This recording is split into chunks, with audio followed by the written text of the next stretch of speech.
ગુજરાત સરકાર કરોડોની ગ્રાન્ટ ફાળવીને વિકાસના મસમોટા દાવા કરે છે, પણ શું આ વિકાસ માત્ર કાગળ પર જ છે?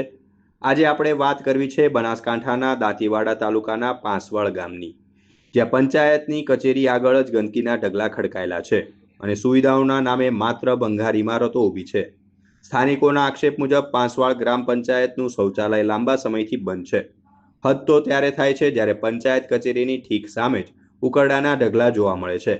ગામમાં પીવાના પાણી માટે 8 થી 10 વર્ષ પહેલા લાખોના ખર્ચે ટાંકી તો બનાવી, પણ આજ દિન સુધી કોઈને નળ કનેક્શન મળ્યું નથી.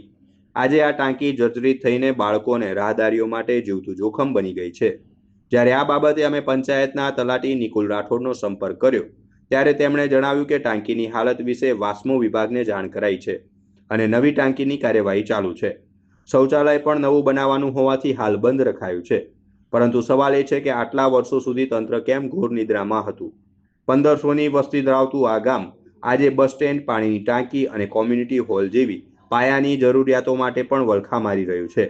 શું ઉચ્ચ અધિકારીઓ આ મામલે કોઈ નક્કર પગલાં લેશે કે પછી પાંસવાડની જનતા આમ જ જોખમ નીચે જીવતી રહેશે? હું સુમેરસિંહ દેવડા પાંસવાડ ગ્રામ પંચાયતનો વ્યક્તિ છું. પાંસવાડ ગ્રામ પંચાયતની અંદર બાથરૂમની હાલત ખરાબ છે. અગર જો બાથરૂમની હાલત ખરાબ હોય તો પાંસવાડ ગ્રામ પંચાયતનો શું વિકાસ હશે? પાંસવાડ ગ્રામ પંચાયતની અંદર છેલ્લા લગભગ 8-10 વર્ષથી પાણીની ટાંકી એકદમ ખરાબ છે. તેની હાલત એકદમ જર્જરિત છે. તેના સીડીઓ પણ લટકી રહી છે, તેના પાઇપ પણ તૂટી ગયા છે. બાજુમાં નાના ભૂલકાઓની આંગણવાડી આવેલી છે. બાજુમાં આવતા જતા રસ્તાઓ છે. જો રસ્તાઓ આવતા જતા હોય અને કંઈક કાલના દિવસે કંઈક થયું તો એની જવાબદારી લેશે કોણ?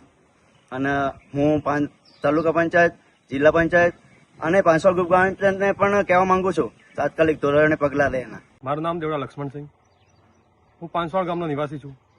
બીજી તરફ ગુજરાત સરકાર ગુજરાત વિકસિત તરફ જઈ રહ્યું છે અને અમારું છેવાડાનું ગામ પાંસવાડ ગામમાં કમ્યુનિટી હોલ, બસ સ્ટેન્ડ તમે જોઈ શકો છો જર્જરિત હાલતમાં છે.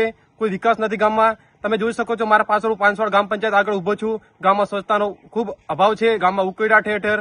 તંત્રને દાંતીવાડા તાલુકા પંચાયત, જિલ્લા પંચાયતનું નમ્ર વિનંતી કરું છું, ગામમાં તાત્કાલિક પગલાં લે અને કોઈ નવું કામ અને વિકાસનું કામ કરે.